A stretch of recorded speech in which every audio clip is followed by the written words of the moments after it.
Sie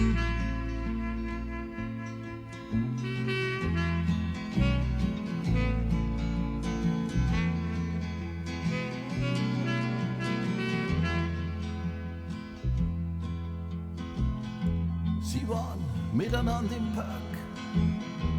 Der Himmel hat sie rot verfärbt. Sie hat nur geschaut und er hat's gespürt, das Brennen auf seiner Haut.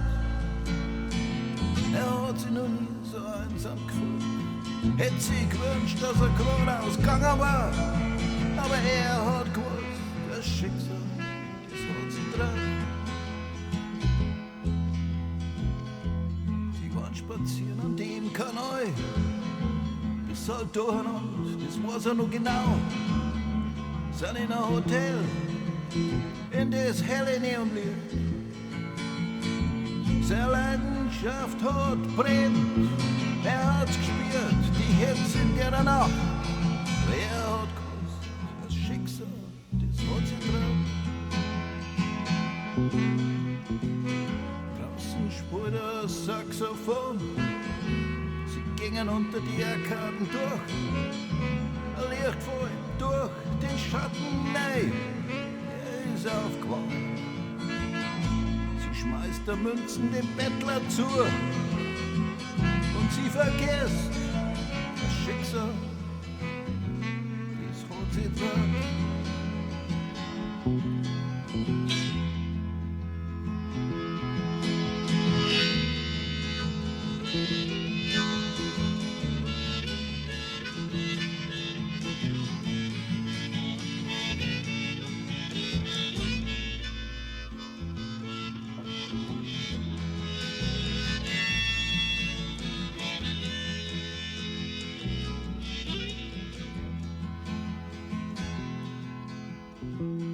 Er wacht auf, der Raum ist leer, sucht sie, findet sie nirgendwo, sagt sie dann, ist egal, macht Fenster weiter auf, die Leere tut richtig weh, und es wird ihr schlagartig klar, das Schicksal, dies hat sie dran.